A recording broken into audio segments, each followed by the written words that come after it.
Ah, so you're finally awake. Good, good. Welcome to the village. Don't worry, the effects of the gas will wear off soon, and then we can get down to business.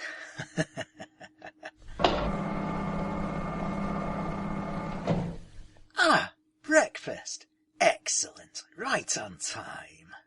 Let me introduce you to my diminutive friend here, the butler. He doesn't say a lot, but he's very loyal. Wait, did you just flip me the bird? Seriously? In front of the new prisoner? We're doing this? Hey, don't you just...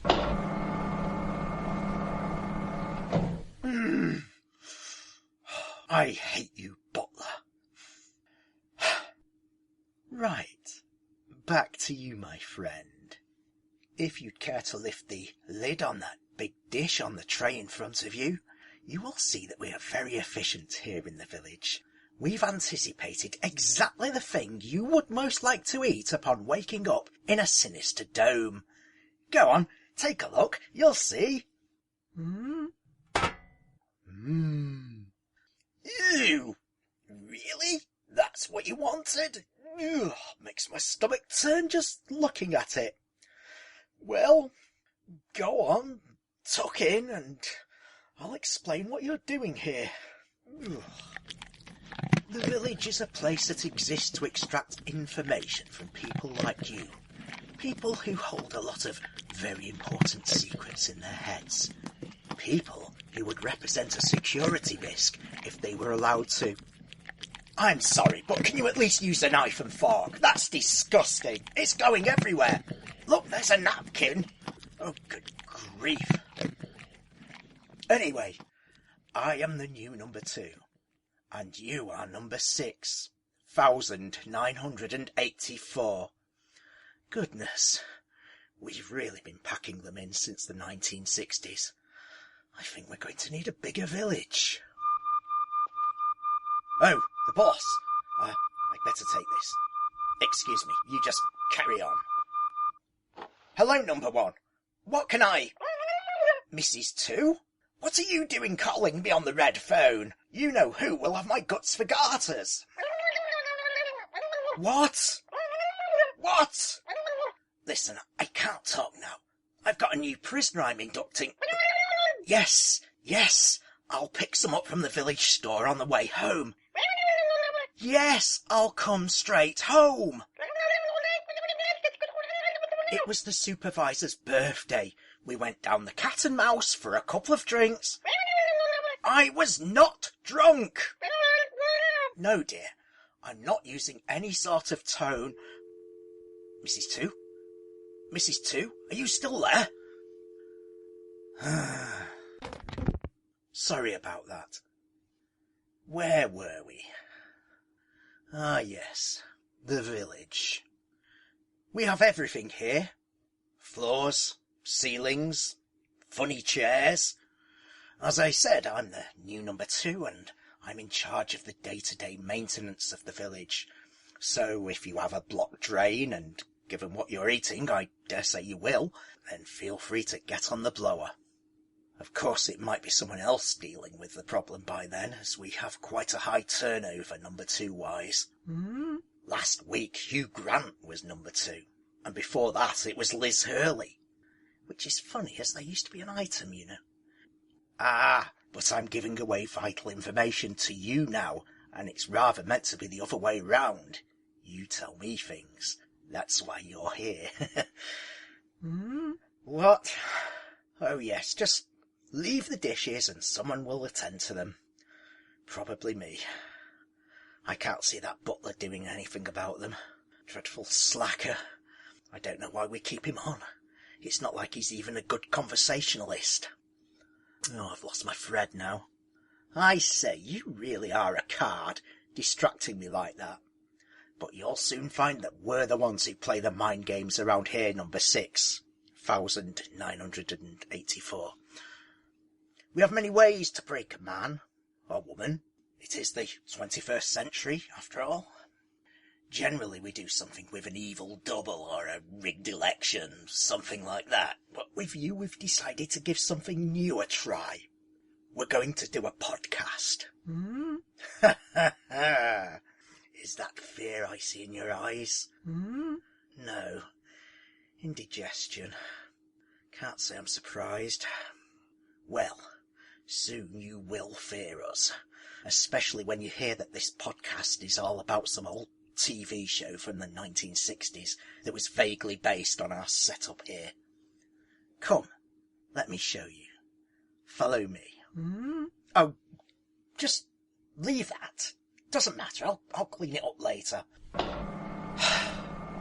Tally-ho, 23 skidoo, whatever. Here we have the room where we conduct our Dark Shadows podcast. Let's just take a peek.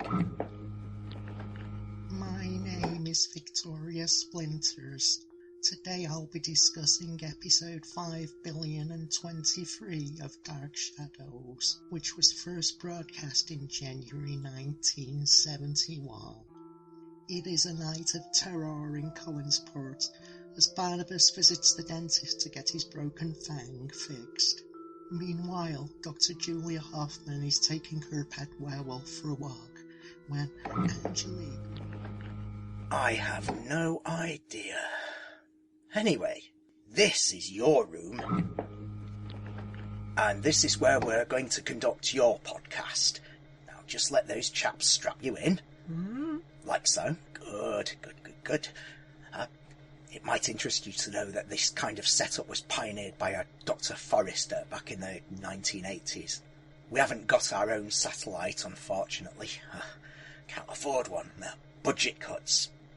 You know, someone did a radio play about us and claimed that we had a moon base. A moon base? I bally wish.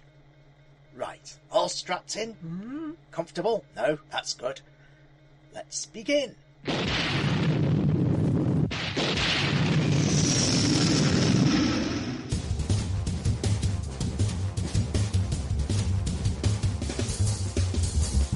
State of Mind, a sort of prisoner podcast. Episode 1, Arrival and Stuff.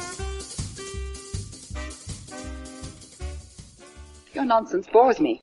Oh, come on, it's not as bad as that Ian McKellen rubbish. Hello and greetings from jolly old Blighty. I'm your host, Anthony Rooney, but my friends call me Roo. Hello! And in this sort of a prisoner podcast, I'm sort of looking at the very first episode, Arrival. But first, let's go back to the beginning. Back in the 1960s, a man resigned from his job, and a lot of people wanted to know why.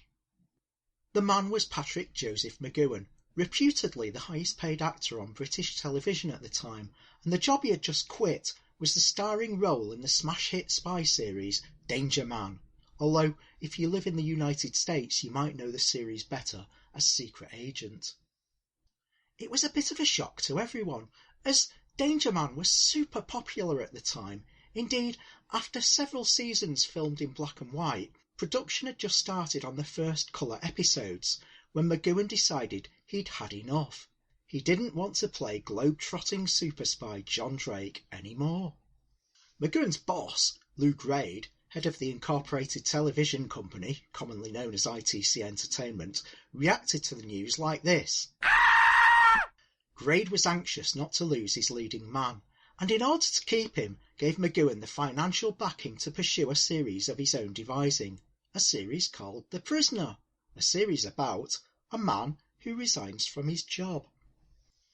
Sadly, McGoohan and Grade are no longer with us, so in order to discuss their business relationship, our special guest this episode is Lou's nephew, Michael Grade.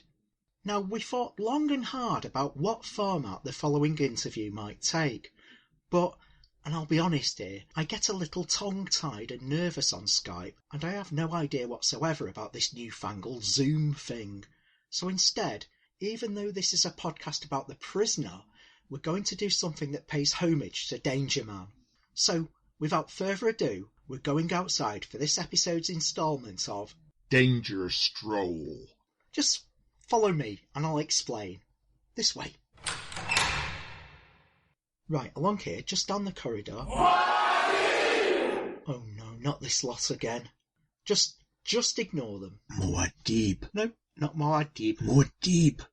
No. More deep. Definitely not. More deep. Sorry, not me. More deep. No. More deep. Not me. More deep. Excuse me. No. I have no idea what they're doing in a prisoner podcast either. Mind you, I am not a number, I am a Fremen. No. This way. Danger Stroll. And here I am at the Danger Stroll Danger Field with Michael Grade. Thank you for being my guest, sir. Don't worry, I'll be taking the gag and handcuffs off soon. Now the format for Danger Stroll is simple. My guest and I will enter the Danger Stroll Danger Field and hopefully enjoy stimulating and entertaining conversation while attempting not to get blown up by a mine or any of the other concealed death traps contained therein. Hidden snipers, bear traps, those big spiders they have in Australia, you know, the ones that look like they're out of Land of the Giants. We've got all sorts of deadly dangers in there. It's a stroll and it's dangerous, hence Danger Stroll. So, Michael, if you'd like to go through that gate there and start walking. Danger Stroll. Well, Michael, as well as being Lou Grade's nephew, you've had a long career in television yourself. Most famously, you're the man who got Doctor Who taken off the air in the 1980s. One of my very favourite TV shows, by the way. However, back to the birth of the prisoner, did Lou Grade ever speak to you about Patrick McGoohan? Perhaps share any special insights into that initial meeting where... Oh! And that's why we call it Danger Stroll, folks. Danger Stroll. A danger stroll. We're going for a stroll, a very dangerous stroll indeed. Danger stroll. We're going for a dangerous stroll. It's a dangerous stroll indeed. We're going out for a danger stroll. It's a danger stroll. It's a danger stroll. Danger stroll. Danger stroll. We're going out for a danger stroll. It's a danger stroll. It's a danger stroll. A danger stroll. A danger stroll. We're going for a stroll, a very dangerous danger stroll. Danger stroll. We're going out for a danger stroll. Danger stroll. Dangerous stroll. Meanwhile, somewhere in London, England... Oof, I'm getting too old for this. Shh. Keep your voice down. Now that we've thoroughly explored the origins of the prisoner, let's look at the pilot episode, Arrival. As you can see, I'm standing in number 1 Buckingham Place. That's place, not palace, that's something else entirely. And this is the house that you see in the opening credits of the prisoner. Oh, wait a minute, you can't see, can you? This is a podcast. Drat! Breaking in was a bit of a waste of time then, wasn't it? Oh well. Watching the opening credit sequence is like watching a mini-movie. It's a fast-moving sequence that tells the story of the prisoner's resignation from... Well, what is he resigning from exactly? It's never explicitly stated in the series, but most people tend to assume that the prisoner was a spy. It's open for debate though, and some, including McGoohan himself, have suggested that our hero might even have been a scientist. We can look at that as we go along, but for now, let's just say it's something of a top-secret classified nature. Filmed on Sunday the 28th of August 1966, Patrick McGoohan drives round London in his sporty green Lotus 7, accompanied by an electrifying theme tune provided by Ron Grainer, who also came up with the theme to Doctor Who.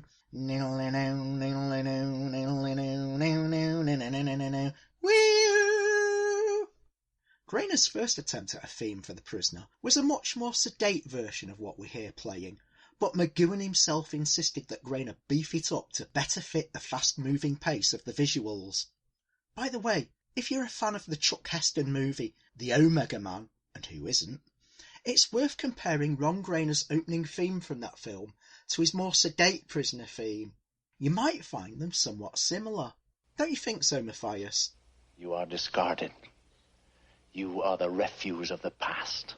Well, that's a bit rude.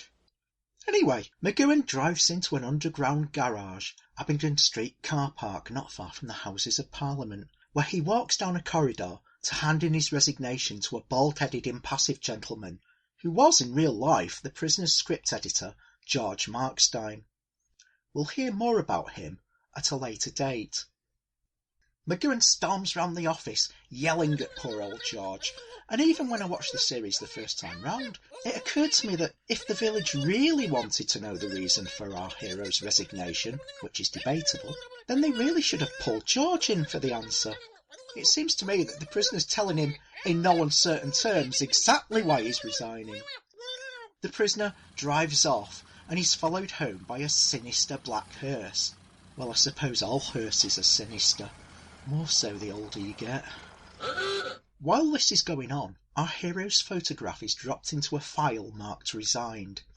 Now, some people point to this photograph as proof that the prisoner is John Drake, but it's actually a publicity photograph of Patrick McGoohan himself rather than his old character. Something to bear in mind as the series progresses. The prisoner's car pulls up outside his gaff, number 1 Buckingham Place, which is where we are now, and goes inside to frantically pack a suitcase while the undertaker marches up to his front door and starts pumping knockout gas through the keyhole. The prisoner staggers to his window but passes out. Uh-oh, wait a minute. It's the cops! Leg it!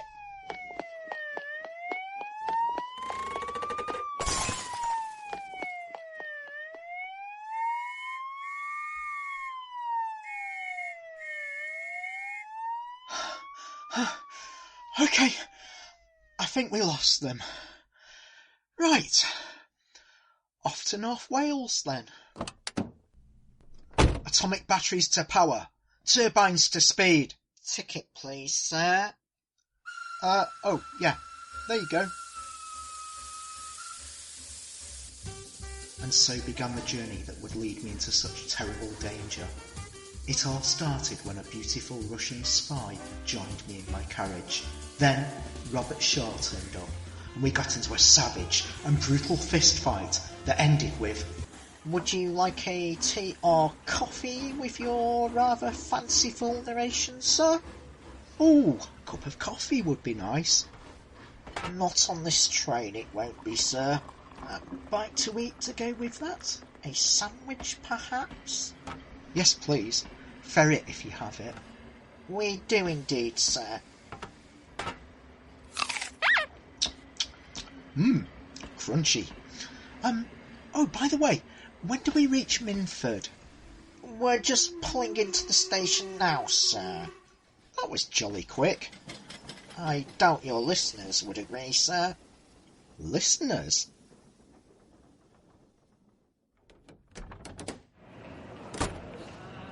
Muad'Dib. Taxi! To Portmeirion, and make haste, for lives may depend on it.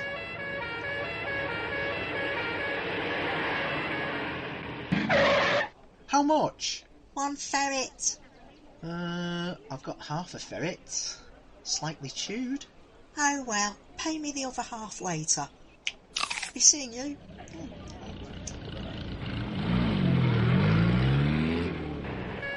Nice girl.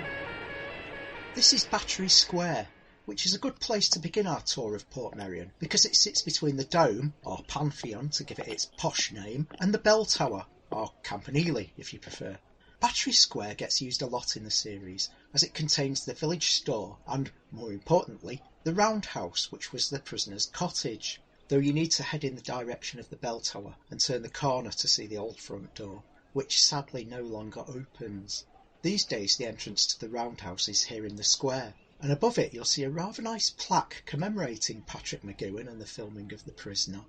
If it's your first visit to Portmeirion, you might be surprised to discover that the interior is nothing like as spacious as the prisoner's accommodation as seen on TV. That's because the interiors were filmed at Borehamwood Studio. While the real roundhouse is tiny, it does now house a shop dedicated to the prisoner, where you can buy penny farthing badges, capes, blazers, and even a big balloon if you want one. Though they do have a tendency to go pop very easily. Portmeirion was conceived and built by Sir Clough Williams Ellis. At the time the prisoner was first broadcast, the real-life location of the village was supposed to be a secret, but most people who'd taken a holiday in North Wales knew of Portmeirion, plus a couple of newspapers and magazines gave it away. I made my own first pilgrimage as a schoolboy back in the 1970s, and I've been coming back ever since. Patrick McGoohan and his film crew started filming in Portmeirion on September 5th, 1966. There have been a few changes since then. You'll notice that the buildings are a lot brighter looking now, a bit Disney-fied. Back in the day, Sir Clough kept the colours more muted, which I've got to say I preferred. There are also more safety rails now, which is no bad thing as some of these cobblestones can get a bit slippery when it rains. Perhaps the biggest difference you'll have noticed as a Prisoner fan is that the dome is no longer green. It had to be replaced some years ago, sadly. Now over there... Here, what's your game? Hello? Are you giving a tour?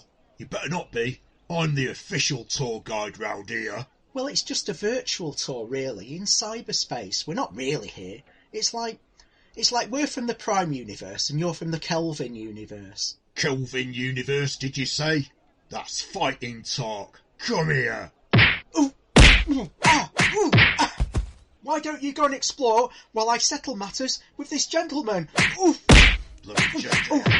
Like that. Oh.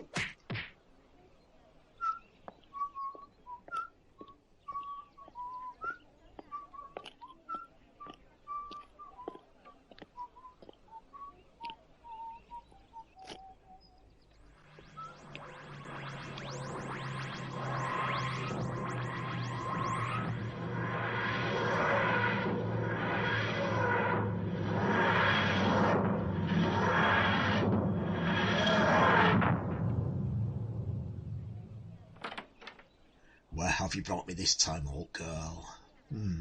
Looks strangely familiar. Oh, this is nice, Doctor. It looks like Italy. Of course, that's it. Renaissance Italy. That nasty business with the Mandragora Helix back when I was in my fourth incarnation. This is Portmeirion. Ow! Oh dear, I just tripped and twisted my ankle. What? Already? Oh, sorry, Doctor. Ow! Ooh, ooh. Let's go into that shop there. You can sit down and perhaps I can buy some jelly babies. I'm running a bit low, don't you know? Good morning, sir. Miss, help yourself to a pineapple, sir. No, thank you all the same, shopkeep. Would it be all right if my assistant were to sit down here a moment? Of course, sir. Help yourself to a pineapple, miss. Very good for a twisted ankle, so I'm told. Really? No. I am the doctor, and this is my assistant, Sarah Plain Sailing. Now, I don't suppose you happen to sell jelly babies, do you? Sorry, sir, not much call. But we've got pineapples. I think we've already established that neither I nor Miss Sailing here are interested in purchasing a pineapple. Oh. Why is he so desperate to sell us pineapples, do you think, Doctor? I'm not sure, Sarah Plain, but I have my suspicions. I think we may have stumbled upon some ancient evil. We also sell maps. Ah, maps, you say? Yes, I do say. Colour are black and white, though the colour ones are a bit pricey. How pricey? It may cost you your life.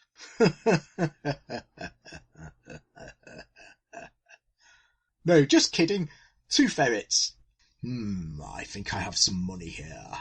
Let's see, quadloos, cubits, Alteran dollars. A Beetlejuicean ferret. It's bright green, but... That'll do nicely, sir. Your map, sir. Excellent, Oh, Doctor, what is it? Paper cut, Sarah Plain. Nasty. I'm afraid I'm going to have to regenerate. Really? Because of a paper cut? Yes, Sarah Plain, and nothing at all to do with the fact that I asked the BBC for a pay rise. Oh well, I've had a good innings. It's been millennia since my previous incarnation stepped on a Lego brick with a bare foot. Also nothing to do with him asking the BBC for a raise. Oh, Doctor! Don't cry for me, Sarah Plain. I'll most likely never get an acting job again, but there's good money to be made on the convention circuit signing autographs. Beyond that, though, obscurity and maybe some Big Finish audios. This is it, Sarah Plain. A big 21st century explosive CGI regeneration coming up. Though I'm not sure what happened to the swelling music used to stir the audience's emotions. Budget cuts, I expect. Oh well, here we go! Teletubbies!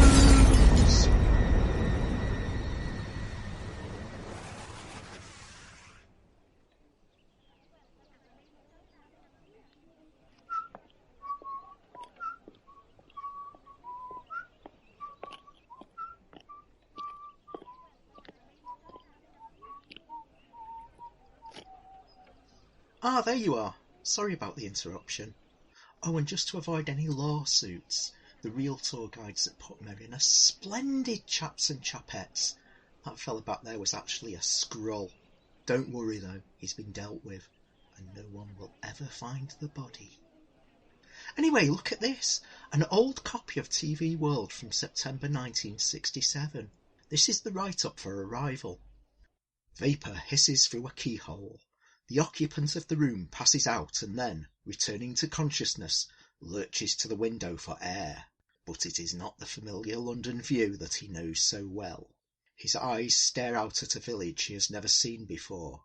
A beautiful village, architecturally puzzling and difficult to identify. With the sea in the background, mountains stretching in the other direction, it could be anywhere. Anywhere in the world. Continuing the conceit that we're actually in Portmeirion, and we're still lurking around Battery Square, the first person our hero sees in the village is a fellow leaning out of the bell tower up there. Actually, Second Assistant Director John Connor. The prisoner goes rushing up to the top, something you'd never get me to do in a million years, by the way. I've got a bit of a problem with heights. True story, once when I was standing under the campanile, a fist-sized chunk of the building came crashing down from above, right next to me. If I'd been standing just a little to the right, it would have clonked me on the head, with unpleasant results, I dare say. I kept that bit of stone as a souvenir, though. Anyway, the chap at the top of the tower has vanished, but looking across the village, our hero sees the restaurant opening up and sets off down there at a fair old lick. Let's follow his route, which for once is actually quite sensible. What do I mean by that? Well, one thing you need to remember about the village is that its topography is not really the same as Portmeirion's. It's true that the maps you see in the series are based on the real-life location, but a lot of cheating goes on. Sometimes you'll see Patrick McGoohan angrily striding across the village from Building A to Building B, when in real life, Building A and Building B are actually right next door to one another. Other times, certain buildings were sets back at Borehamwood Studios. So, for instance, try as you might, you won't find the watchmaker's shop in Portmeirion, and there's certainly no Wild West town just around the corner. Right, here we are at the Salutation restaurant. The waitress was played by Patsy Smart, and she was actually the sister of Ralph Smart, who created Danger Man. Small world. At time of filming, Salutation was actually a restaurant. But these days it's a shop selling expensive souvenirs. Always seems to smell of those nice vanilla-scented candles. Later in the episode, the rear of Salutation serves as the entrance to the labour exchange. Like I said, a lot of cheating goes on. In fact, we get some more now, as the waitress directs our prisoner to a telephone located round the corner under the Triumphal Arch. At least it is for the long shots. The close-ups of McGoohan holding the strangely cordless phone were filmed back around the corner in the North Piazza gate. Basically, if you've been watching The Prisoner for years and years and years, and you're only now making your first trip to Portmeirion, prepare to be confused. Our prisoner is certainly confused, but luckily for him, there's a handy-dandy free information board to help him out. The prop was adapted from a real-world device known as a Directomat. Directomat. And one of the less obvious adaptations was that the number 7 was removed from the keyboard.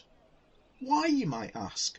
Well, yes, you might ask, but that doesn't necessarily mean you'll get an answer. But you'll notice a distinct lack of 7s in the series. Wonder if it still works. Hello again? Again? Oh, that wasn't me earlier. That was my doppelganger. Ah, yes, that's a bit of a thing in the series. Doubles. Could you take me back to Battery Square, please? Maybe you could take the bafflingly weird route they took in Arrival. Rightio.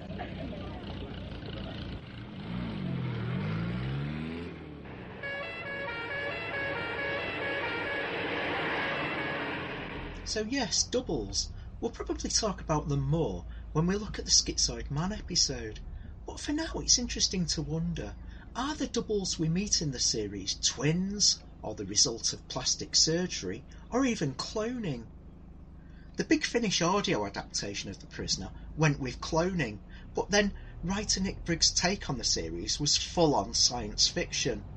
The original television series was much more ambiguous, which, speaking personally, I prefer. If everything in The Prisoner had a simple answer, then I don't think we'd be discussing the series 50-odd years later.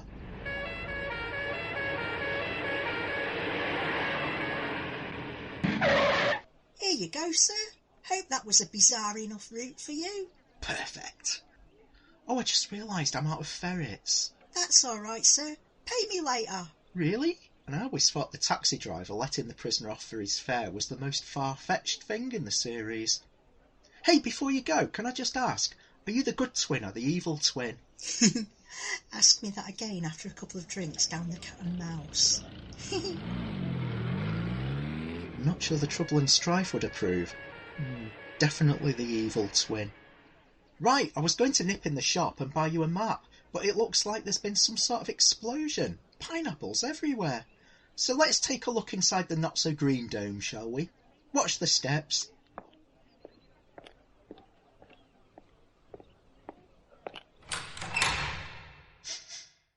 I always think it smells a little musty inside, but in a good way, you know, a bit like an old church in a country village. Now, again, there's no way you could fit a vast control room inside the dome, but it's cool to stand on the balcony and imagine the butler, played by Angelo Muscat, ushering you inside to meet the new number 2. Our prisoner, on the other hand, is not so happy about his own meeting with his first number 2, played with urbane politeness by Guy Dolman. There are 2 number 2s in this episode, the second being played by George Baker, who's definitely the bad cop to Dolman's good cop. Swapping out the main villain halfway through the episode not only wrong-foots our prisoner, but also introduces the audience to the idea of changing number 2s.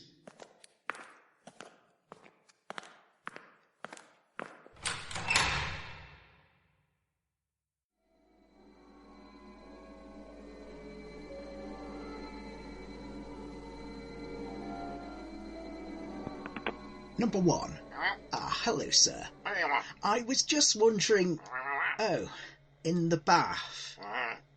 Sorry, sir.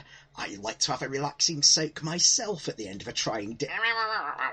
Important? Well, not important as such. If you like, I could... Well, I was just wondering. That is, Mrs. 2 was doing the wondering, really. Would you mind very much if we decorated my control room, sir? Mrs. 2 was thinking about some wallpaper, perhaps. Maybe lose the lava lamps and bring in some potted plants. Though, to be honest, sir, I'd rather go for a man cave type vibe. Pool table, maybe a small bar. Get the lads round. We could show movies and footy on that big screen instead of the lava blobs. Yes, sir. Of course I know the place is supposed to look like a spider's web, with this ball chair turning round slowly on its base to intimidate the new prisoners. But, oh sir, the chair's a bloody nightmare. Can't we at least get rid of that?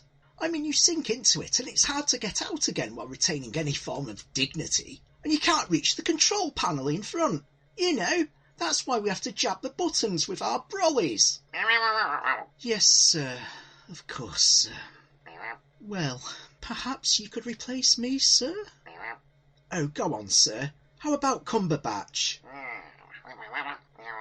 Oh, busy with the Doctor Strange sequel, I suppose. No. I suppose we can't afford him, what with the budget cuts and all. What's that, sir? Oh, number 6, 1984. Well, we're still finding crumbs, sir, and I don't think that stain will ever come out. Air freshener seems to have taken some of the edge off that smell, though. Oh, he's still in the podcast, sir. To be honest, it doesn't seem to be having much effect on him. He even slept through that caterwauling love theme from Danger Stroll song. And I've no idea what that Doctor Who segment was meant to achieve. Was that supposed to be an impression of Jodie Whittaker? It sounded nothing at all like her. And what about me? I'm just a generic made-up number 2, and I don't sound anything like me either. If you don't mind me asking, sir, what's the point of making yet another prisoner podcast when there's a million of them out there already? Most of them are just people repeating things they've got from the special features sections of their Blu-rays and DVDs anyway. I mean, there's nothing new to say about the prisoner, is there? It's all been said. Just seems such a colossal waste of everyone's time. If you want my opinion, we should transfer number 6, 1984 to the Bleak Minnows podcast. That Splinters girl droning onto herself would make anyone crack. No, sir, I don't suppose you do want my opinion. I'll let you get back to your bath, sir. Again, my apologies. Oh, well, back to the dishes then. Now, where did I leave my marigolds?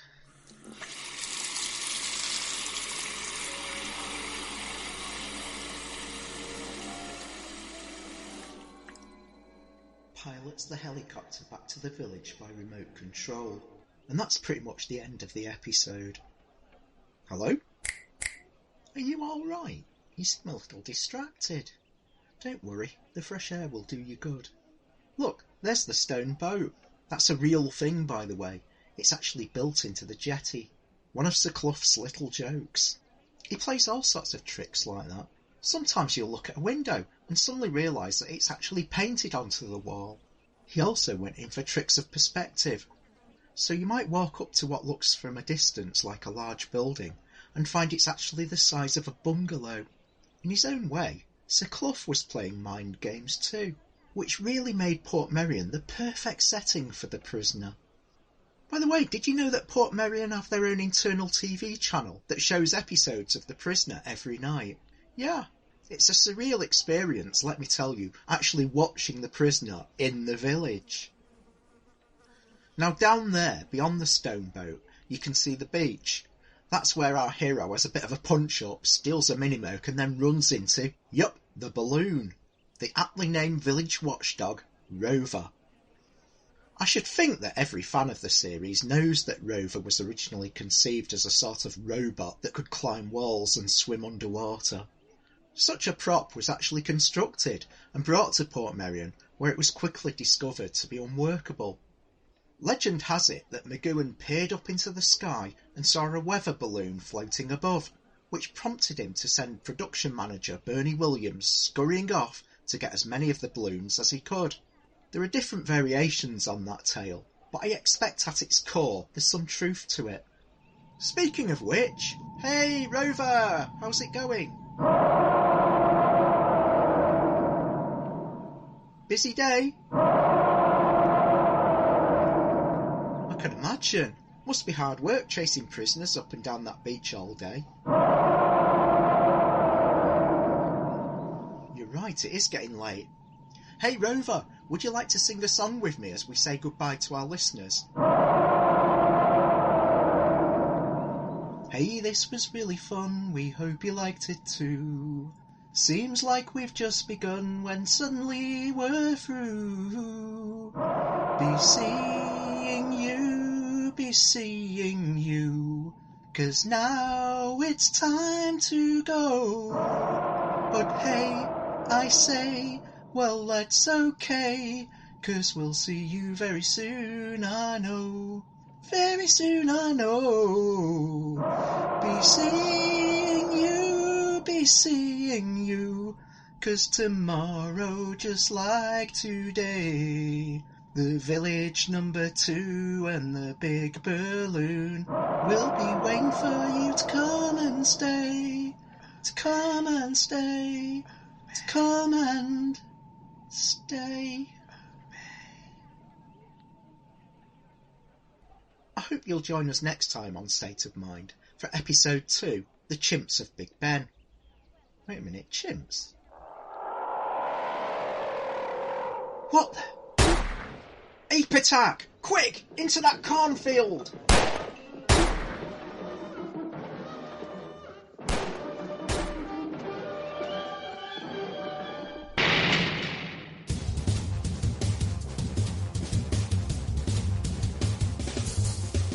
State of Mind, a sort of prisoner podcast, is sort of produced in the pod mines of Gurdak, 7th moon of Thrall.